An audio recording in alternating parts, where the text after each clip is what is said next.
Estava aqui apreciando o riacho atrás da minha casa, de forma que eu vou convidar vocês que estão aí me prestigiando a sentar aqui um pouco comigo e apreciar aqui um pouco do meu café, mesmo que seja de forma virtual. Aí vai a pergunta: existe prática sem teoria? É possível? Vamos aproximar aqui a câmera um pouco e entender porque eu estou cercado de materiais aqui, sendo pesquisas feitas desde o início, que eu assim iniciei o meu estudo da pesca com mosca, como também os meus esboços aqui, que trazem para mim a recordação e a lembrança das metodologias que eu assim apliquei. Isso implica, então, que nós, de certo, precisamos fazer bastante leituras a respeito de conteúdos, como metodologias de pesca, escutar palestras, assistir vídeos, não é? E nos embasar, como também fazer cursos. Aqueles que têm a possibilidade de fazer cursos de arremesso, cursos de atado de mosca, não percam a oportunidade. Participar de feiras, de eventos, principalmente internacionais, porque aqui no Brasil, infelizmente, a gente ainda não tem esta prioridade ainda colocada nos, digamos assim, conceitos que assim as entidades de pesca com mosca focam, sendo ainda muito limitado a uma parcela pequeníssima de pessoas. E isso traz a lentidão que nós temos desse esporte ser mais abrangente, mais consciente e ganharmos com isso a popularidade que existe nos Estados Unidos e na Europa, não é? Como também aqui os nossos vizinhos chilenos e argentinos já têm isso há mais de 80 anos. E nós estamos perdendo tempo e gerações com debates do sexos dos anjos, entre aspas, ou seja, perdendo tempo falando se o fulano ou cicrano ou beltrano merece mais crédito no que fala. Acho que todos que trabalham dentro desta modalidade, seja na pesca esportiva de bait ou de fly, tem que ter um espaço. E esse espaço, então, vai sendo aprimorado e vai sendo peneirado, ficando enaltecidos os grandes mestres e os subsequentes, assim vão também chegando à mestria com o passar do tempo. Um brinde a todos os mestres que já se foram e aqueles também que estão aí permeando o nosso universo da pesca esportiva e da pesca com mosca. Com certeza, eles estão aqui sempre se orgulhando daqueles que estão seguindo os seus passos, os que estão iniciando, os que já estão em final de carreira ou já até se aposentaram. A aposentadoria de um pescador é uma forma de falar, não é? Vai sendo a limitação que cada um vai tendo de acordo com a sua condição física. Mas ensinar não custa nada. Bom, com certeza, para adquirir livros, na época que eu comecei e com a dificuldade financeira, foi muito difícil. Então o que fiz eu? Eu catalogava, imprimia e assim ia estudando todos os processos inimagináveis que vocês poderiam pensar.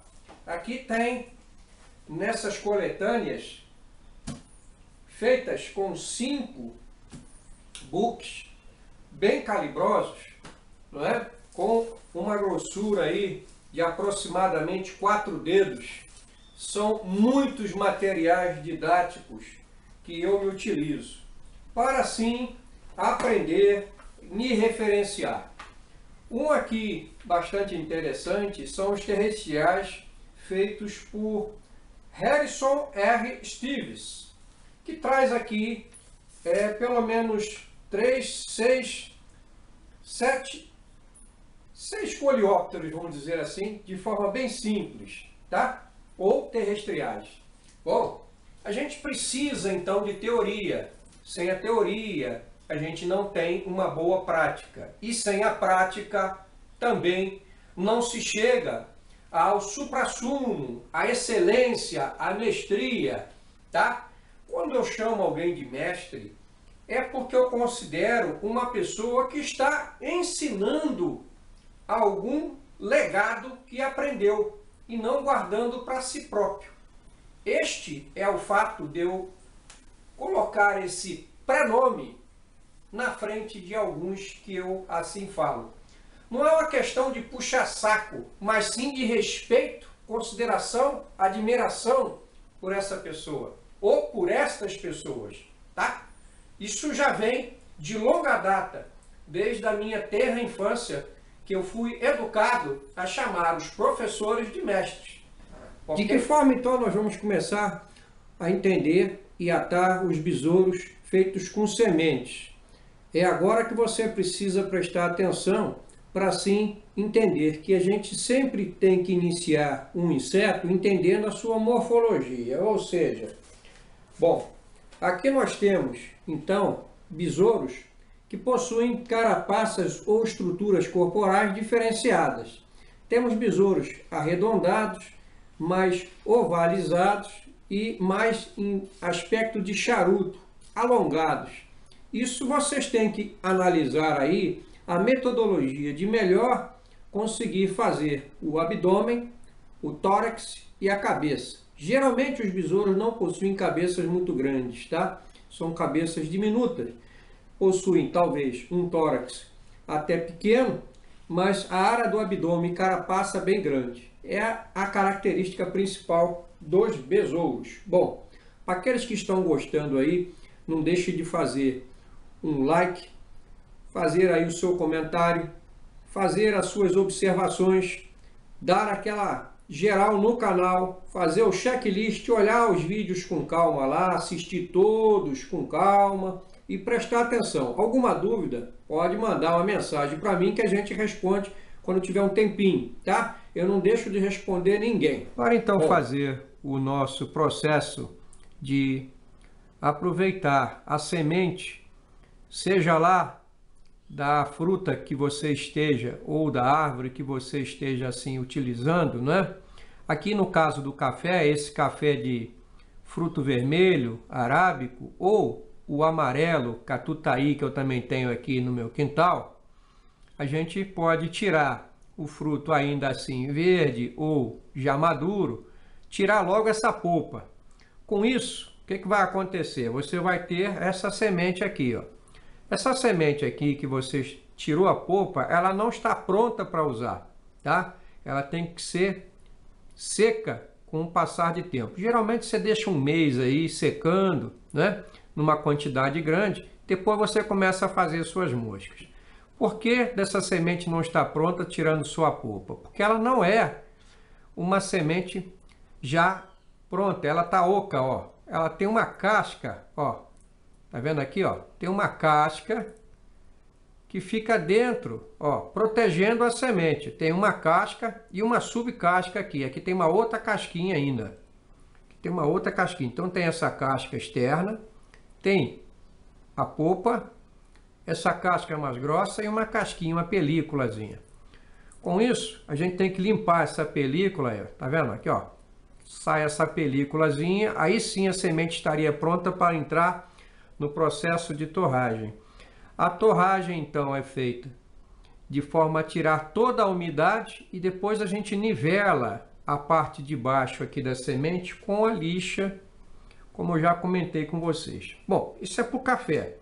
Mas só o café dá para mim aproveitar? Não, eu posso aproveitar aqui a semente de oliveira, das azeitonas. A gente pode deixar secar, corta ao meio.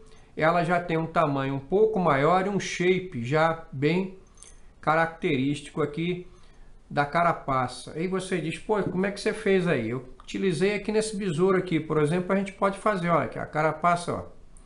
aqui em cima fica igualzinho, ó, tá, ó. Uma carapaça bem legal, tá? Dá para fazer um besourinho, esse aqui é um besourinho japonês, tá? Muito comum no Japão e eu fiz aqui. Então a gente faz utilizando essas sementes, mas só essas sementes? Não, tem outras aí que a gente pode utilizar. Essa aqui, por exemplo, parece um feijão, é semente de lixia branca. Aí você diz, pô, você comprou lixia branca para comer a fruta e jogar fora a semente e utilizar aqui no atado de mosca? Não. Essa semente aqui é semeada ou espalhada pelos pássaros da minha região. Eles se alimentam de alguma árvore de lixia branca e como a semente tem um processo muito liso na casca, não acontece o desgaste da mesma no intestino dos pássaros. Os pássaros, então, jogam fora essa semente e ela é disseminada na natureza, tá? Com certeza eu vou plantar a semente de lixia para ter aqui também essa fruta exótica asiática, tá? Essa fruta aqui, no caso, já bem seca, a gente pode também tirar aqui essa casca preta, né? Infelizmente a gente não consegue usar neste padrão, porque ela é uma casca muito fina, mas a gente consegue usar a semente aqui, ó. A semente também lembra bem do café, tá? E a gente consegue utilizar. Então tem mais essa semente. E o coquinho aqui, este padrão de semente aqui, dá para a gente usar até para pesca de tambaqui, tá? Essas pessoas ficam comprando miçanga. Essa aqui, esse coquinho aí, vai a dica aí, ó. Esse coquinho aqui é de uma palmeira, tá? Ela é fonte de alimento, aqui no caso é a semente, né? A polpa, ela, geralmente as ararinhas, maritacas, se alimentam dessa semente aqui e jogam no chão. A gente coleta, for fazer um furinho aqui, você pode usar como aquela sementinha para tamba em pesqueiro, ou cortando no meio, você consegue também utilizar para fazer as carapaças. Olha quanta dica a gente passa para vocês aí, hein? Olha que eu não contei certos segredos. Bom, vou contar mais uma dica para vocês aí, bem legal. Quando a gente então tem a nossa agulha lá, já com a ponta ajustada para não fazer nenhum furo, né? A gente já passou no esmeril, já deu uma retificada, ficou sem correr risco daquela agulha. A gente, quando usa cola à base de epóxi, UV, esse bico dosador aqui nunca às vezes acomoda de acordo com o que a gente precisa, né? Então a gente usa a nossa expertise, coloca aqui também, ó, a nossa agulha e usa para pontos mais delicados que a gente precisa jogar uma gota para dar um acabamento mais requintado em pernas, como na parte do fêmur, no tarso e nas partes do esporão tarsial aqui, tá? Que são essas pontinhas aqui. Outros detalhes que a gente quer enriquecer, olhinhos, que dá para fazer também com a resina. Fica essa dica para vocês aí. Uma outra dica que eu vou dar para vocês, para tirar e limpar a mão com a resina que ainda está não curada, à base de UV, resina epóxi, à base de UV ou resina comum, tá? Basta a gente usar o álcool. O álcool, ele limpa, tá? O álcool, 70 graus aqui, ó, ele limpa tranquilamente esse resíduo de cola antes de estar curada, né? Então tomem cuidado aí, fica mais essa dica para vocês aí. Na minha mão, então, nós temos 3 padrões de carapaças de besouros diferentes e com um shape diferenciado. Essas carapaças, aqui temos da menor, que eu coletei aqui, uma de 10 milímetros, esta aqui com aproximadamente 16 milímetros e essa aqui com aproximadamente 25 milímetros, só a parte do abdômen, que vai proteger o abdômen, tá? Então nós temos o shape da carapaça. E é difícil explicar para vocês que a carapaça, ela tem todo um perfil, tá? Uma concavidade, uma curvatura, quase como se fosse um paralama de um Fusca. É muito similar. Então é difícil da gente identificar e tentar igualizar ou até criar as nossas moscas sem fazer uma análise profunda na natureza. Dificilmente você, sem coletar o inseto até que já esteja morto e fazer aí uma pequena desfragmentação das partes do mesmo, você não vai conseguir chegar a esses detalhes morfológicos. Para que serve isso então? Ele me serve para que eu possa assim melhorar o meu atado, se assim for levar para o quesito realístico ou ultra realístico, tá? Favorecendo então enriquecer ao critério de julgadores, se assim eu for competir em algum campeonato. O besouro zebra, feito em 2018, ele foi feito com a semente de mamona, tá? Eu poderia ter usado aqui, como falei a vocês, a semente de azeitona cortada ao meio, mas usei a casca da semente de mamona, a casca, não a semente. Bom, com isso eu tenho que tomar alguns cuidados quando for assim fazer uso de sementes, porque elas secam, elas se modificam, se alteram, tá? E muitas vezes a gente só vai poder usar, como no caso aqui, ó, a semente aberta, porque ela secou além da conta. Vocês já vão entender o que eu vou falar. Bom, se eu quiser um besouro com o shape assim, com a carapaça fechada, a gente tem que trabalhar com a semente seca até um certo ponto. Se eu quiser ela já com a carapaça aberta, tá? O meu besouro, o meu percevejo, o meu escaravelho, que seja aí o meu coleóptero, eu vou ter que usar de mais tempo. Então o que vai acontecer? Aqui no meu caso, olha, eu coletei as sementes, tirei da casca e guardei a casca. Olha o que aconteceu com a casca. Elas se fragmentaram.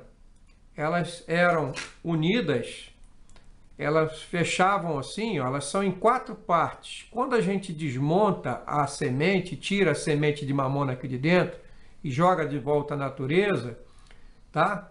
Lembrando que a semente de mamona é tóxica se ingerir, tá? No caso, essa carapaça aqui, ela ficava fechadinha, como está aqui, ó, fechadinha. Com o passar do tempo, ela acabou se fragmentando, ela ressecou demais. Então eu tenho que usar a semente, agora ela serve para fazer besouro com asa aberta, ó, como foi o caso ali, ó, tá? Neste caso aqui, ó. Aí ela vai servir para fazer esse tipo de besouro aqui. Já no caso de um besouro com a carapaça fechada, com este tipo de semente aqui eu já não vou conseguir. Então o que eu fiz para evitar esse processo? Eu tenho que fazer com que esta semente, quando chegue no ponto de seca suficiente, de desidratação suficiente, eu não perca essa semente. E o que foi feito então? Eu preparei a semente de modo que ela fique já pronta para o uso, como está aqui. Tá vendo? A semente ela tende a abrir, ó. Ela tende a abrir. Com o passar do tempo ela começa a secar demais e abre. Tá vendo? Então, para evitar esse processo, eu já previamente preparei a estrutura antes que ela chegasse ao ponto de secar por completo. E aqui eu tenho então a base estrutural para o meu besouro.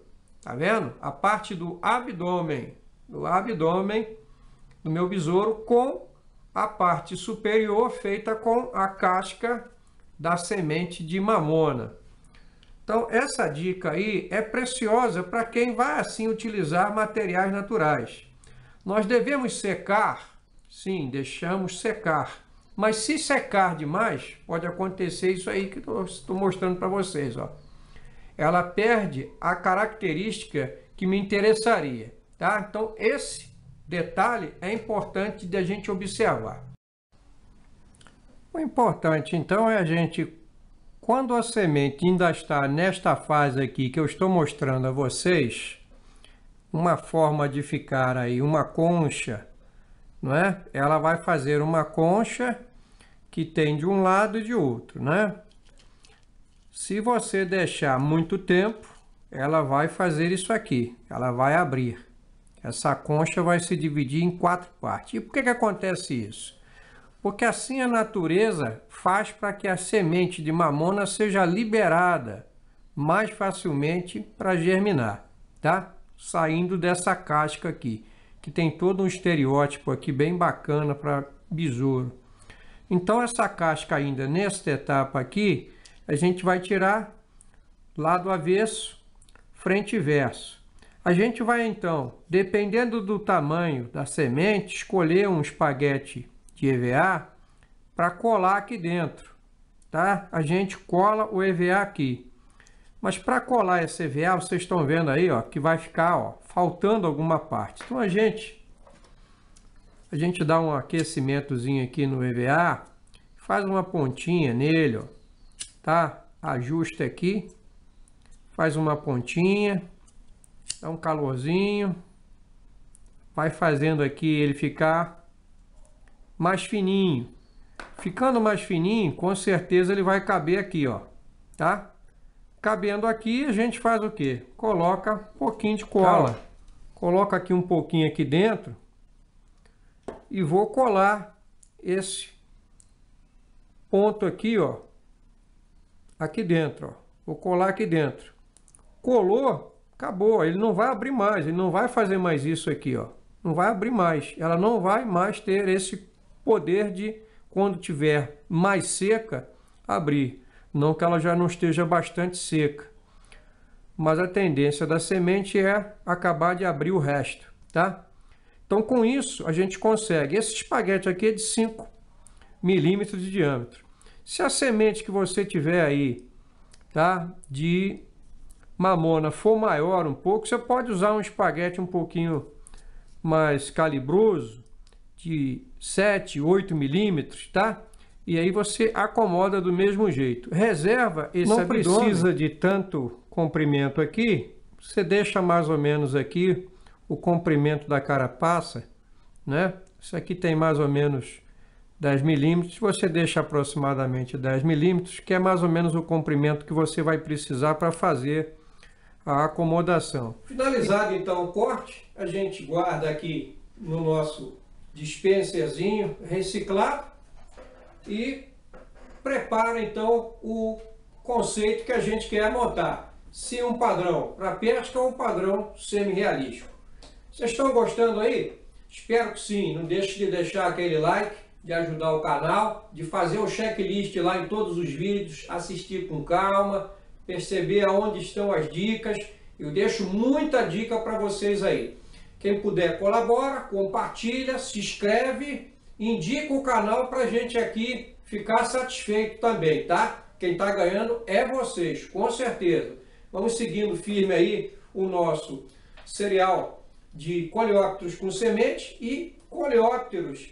A série coleópteros vai abraçar mais detalhes para vocês. A gente vai falar um pouco de tórax e também um pouco da cabeça. Depois a gente vai começar a esmiuçar e juntar todo esse aprendizado em algumas moscas aí do interesse de vocês. Eu ainda tenho muita coisa para ensinar. Um abraço a todos aí e até o próximo vídeo.